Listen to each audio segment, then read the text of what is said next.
이재명 대표의 소위 사법 리스크를 놓고 비명계가 목소리를 내고 있습니다.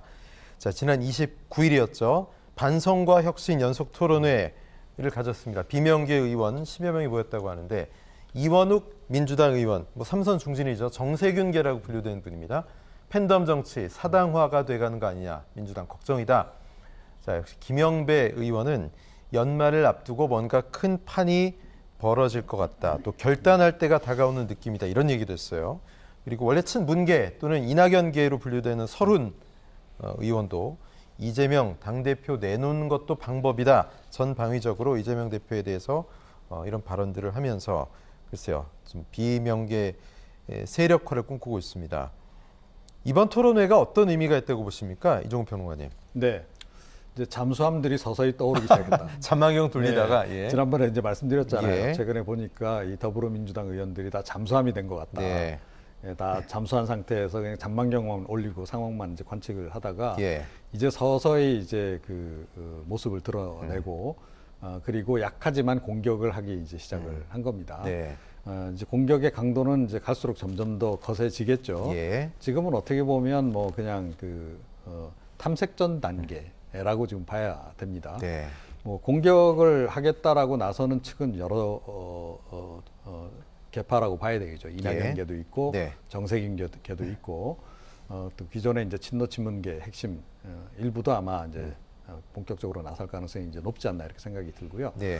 자, 이제 이런 상태에서 이제 상당히 좀 난타전이 당분간 예. 이루어질 가능성은 높다. 그런데 난타전이라고는 해도 그 어떤 타격의 어떤 핵심은 역시 이재명 대표 예. 쪽일 가능성이 굉장히 높지 않나 이렇게 생각을 합니다. 예. 설훈 의원이 제일 좀 세게 발언을 했죠. 일단 선수도 제일 높고 또 가장 비명계의 대표 의원이라고 볼 수 있는 분인데 용퇴론 그만둬라 내려와라 이런 얘기까지 했습니다. 최 교수님 수위가 좀 있었습니다. 어떻게 보십니까? 그렇죠. 설훈 의원이야 늘 그렇게 얘기했던 네. 분이고 조금 조용하시다가 다시 이제 말씀을 하기 예. 시작했는데 아마 그 예전에 대선 과정에서 경선 과정에서 이낙연 대표를 지지했던 분들, 설훈 네. 의원도 그 중에 대표적인 그렇죠. 분이라고 할 수 있겠죠. 이제 이낙연 대표가 들어올 수 있는 공간을 좀 만들려는 의도가 있지 않나 하는 생각이 들어요. 그러니까 네. 반문 진영이라고 소위 얘기하는 반명 예. 진영이라고 얘기하는 이런 분들을 결집하려는 어떤 그 의도가 있지 않나. 개인적으로 그렇게 저는 그렇게 분위기를 분석을 합니다. 만들고 있다. 그렇죠. 예. 왜냐하면 이제 소위 그 사법 리스크라고 하는 이재명 예. 사법 리스크라고 하는 부분들이 보수 진영 또는 국민의힘에서 계속 얘기를 하는데 그걸 받아가지고 지금 반응을 한 거거든요. 그렇다고 하면 이낙연 지금 전 대표 입장에서는 언젠가 들어와야 되는 상황이 되는데 네. 총선을 앞두고서 세력화해야만 본인 즉 이낙연계라고 분리되는 분들이 공천에서 불이익을 당하지 않을 수 있다는 그런 어떤 절박감이 어느 정도 저는 있다고 생각해요. 네. 본인 입장에서는 이 그 비명계라고 하는 부분들을 결집하기 위한 하나의 신호탄을 쐈고 본인을 중심으로 해서 모여서 이낙연 전 대표를 빠른 시간에 들어오게 하고 그걸 통해 세력화를 해서 공천을 앞두고서 뭔가 비명계라고 불려지는 분들이 한 곳에 모일 수 있는 어떤 공간을 마련해 보겠다는 의도라고 저는 보여집니다. 네. 그래서 이제 그런 말씀을 하신 것 같은데 저는 그게 도움이 될 거냐 그러면 본인들한테도 저는 크게 도움이 될 거라고 보지 않아요. 예를 들어서 만약의 경우에 정말 그 설훈 의원이 주장하시는 것처럼 이재명 대표가 물러나야 된다고 얘기하는 것은 결국 이낙연 전 대표를 모셔오겠다는 의도라고 저는 보여지는데 네. 그렇게 해서 민주당이 만약 분열이 되거나 갈라진다고 하면 그게 도움이 될까요? 저는 그렇게 본인한테 큰 도움이 될 거라고 보진 않아요. 네. 지금은 저렇게 얘기해서 민주당이 어떤 분란을 일어나는 것처럼 얘기하는 것이 도리어 불리하게 할 수 있다는 점들을 좀 기억했으면 좋겠고 지금 잘 아시는 것처럼 검찰이 민주당 의원들 여러 명을 대상으로 수사를 하고 있는 상황이거든요. 네. 그 누구도 거기로부터 자유로울 수 없는 상황이 되기 때문에 그런 부분에서 단일 대우가 흐트러졌을 때 올 수 있는 여러 가지 문제점들을 좀 고민했으면 좋겠다는 생각이 있습니다. 예. 친명, 비명 이렇게 되면 계파 갈등이 좀 수면 위로 부상하는 모양새인데 당분간 이런 어수선한 지경이 좀 이어질 수 있다고 보십니까? 저는 그렇다고 봐요. 네. 그러니까 점점 총선이 가까워질수록 그런 일이 더 많이 벌어질 거라고 저는 네. 봅니다. 저는 아까도 말씀드렸지만 정치적 계산이 깔려 있다고 생각해요. 왜냐하면 지금 만약에요. 지금 상태로 계속하면 이 당내 주류로 얘기하는 당원들 같은 경우는 서른 의원은 상당히 부정적인 평가를 많이 하고 있거든요.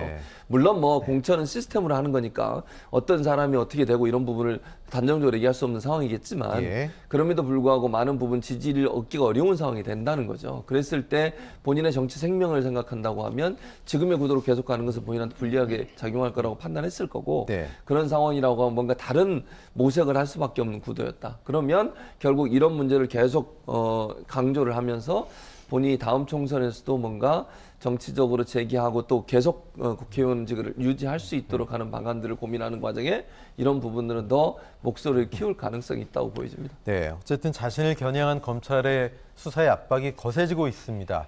이재명 대표도 반격을 시작하는 분위기인데요. 당대표 취임 100일 맞는 다음 달 5일인데요. 기자간담회를 검토하고 있습니다. 사법 리스크 관련 입장을 밝힐지 검토하고 있다고 하는데 기자회견을 통해서 최근 약간 흔들리는 어수선한 이런 당내의 모습을 좀 다시 한번 바로 잡고 단일 대우를 유지할 수 있을까 궁금한데요. 기자회견을 한다면 이게 득이 될까요? 그러니까 안 할 수는 없죠 일단. 예, 그러니까 하는 건데 그러면 어떤 식으로 할 것인가 이제 하는 건데 뭐 일부에서 주장하듯이 그러면 정책 결단을 내려서 당의 부담을 안 주는 차원에서 제가 당 대표직을 내려놓겠습니다. 사법 처리 다 받고 난 다음에 명예회복한 다음에 다시 돌아오겠습니다. 그런 정치적 결단을 내릴 수도 있겠으나 그 가능성보다는 그 반대일 가능성이 훨씬 더 높다 이렇게 생각을 해요. 만약에 이런 정도의 정치적 결단을 내릴 생각을 가지고 있었다면 애초에 당대표로도 나오지 않았을 거다라고 저는 보거든요. 자, 그래서 이번에 나올 메시지도 뭐 제가 보건대는 기존에 나왔던 메시지하고 크게 다르지 않을 것 같아요. 그러니까 정면 돌파 메시지를 내놓을 것이고 지금 이 윤석열 정부의 어떤 그 정치 탄압 프레임 그거를 이제 굉장히 강조를 하면서 끝까지 투쟁하겠다. 그런 이제 그 메시지를 내놓을 가능성이 현재로서는 가장 높지 않나 이렇게 생각합니다. 네, 어쨌든 이렇게 민주당 내 분위기가 어수선해지고 이재명 대표의 사법 리스크가 현실화하면서 좀 전에 이야기를 했던 미국으로 건너간 대선 후에 이낙연 전 총리 조기 귀국설 나오고 있고 또 김부겸 전 총리의 역할론도 서서히 수면 위로 올라오고 있습니다. 자, 이낙연 전 총리 방문연구원으로 미국에 머물면서 강연하고 지지자들 만나고 있는데 이낙연계 의원들이 뭐 연말 연초에 미국 간다 이런 얘기도 나왔죠. 정계 은퇴를 선언했던 김부겸 전 총리 최근에 여의도에 사무실을 내고 야권 인사들을 만나는 중이다 이런 이야기들이 나오고 있습니다. 정세균 전 총리 역시 호남 지역을 돌며 핵심 당원들과 접촉을 하고 있고요. 전해철 의원 역시 당내 비명계 의원들과 비공개 모임을 주도하고 있다. 뭐 소위 몸을 풀고 있는 차기 당권 주자 후보들인데 일단 이거보다 한 발 더 사법 리스크가 현실화되면 진짜 급박하게 움직일 수도 있다. 이런 얘기 나오고 있습니다. 이 대표가 소환된다든가 뭐 체포 동의안 이런 것들이 제출이 되면 한 명이 튀어나가듯 움직이는 사람이 있을 것 같아요. 이종훈 평론가 어떻게 보십니까? 네, 그러니까 수사 속도하고 상당히 지금 이제 연동돼 있다 이렇게 봅니다. 그러니까 잠수함들이 떠오르긴 했는데 본격적으로 대규모로 이제 떠올라서 서로 이제 포격전을 주고받을 시기는 아마 이제 검찰에서 소환 조사를 하고 뭐 기소를 하느냐 마느냐 그런 정도 시점까지 이제 가야 될 것이다. 그때 되면 아마 굉장히 불이 붙을 것 같고요. 지금은 어찌됐건 이재명 대표를 향한 공격부터 이제 시작을 하는 겁니다. 그런데 그때쯤 되면 아마 상호 간의 난타전도 꽤 심해질 가능성이 높다라고 생각을 해요. 그러니까 조금 전에 말씀하신 이제 이낙연계도 있지만 또 이제 친노 친문계들은 또 본인들이 어찌됐건 당의 주인이기 때문에 이번에 다시 한번 이 당대표 도전할 가능성이 굉장히 높아요. 그동안에도 시도는 계속 하지 않았습니까? 그죠? 그랬는데 계속 이제 그 조금 전에도 이제 이름 나왔습니다만 전해철 의원이라든가 또 홍영표 의원이라든가 도전 다 했던 바가 있고 또 이제 이 직전 전당대회 때도 또 이제 도전자가 이제 친노 친문계 도전자가 없었던 바가 아니고요. 그래서 이번에는 기필코 우리 중에 누군가로 대표로 세우겠다라는 의지가 아마 굉장히 강할 거다라고 생각해요. 그래서 사실은 그게 이제 굉장한 변수가 될 가능성이 높고 그와 더불어서 제가 개인적으로 지금 이제 관심을 갖고 지켜보고 있는 것은 그러니까 이 어쩌면 이 차기 전당대회 만약에 이제 진행이 된다라고 한다면 특히 이재명 대표가 이제 뭐 어떤 신상에 어떤 문제가 발생해서 네. 좀 전혀 새로운 그러니까 이준석 전 대표와 비슷한 그런 인물이 어쩌면 예. 더불어민주당에서도 부상할 수 있을지 모르겠다. 그런 생각을 좀 갖습니다. 네, 알겠습니다. 두 분과는 말씀 여기까지 나누겠습니다. 최진봉 교수님, 이종훈 평론가님 고맙습니다.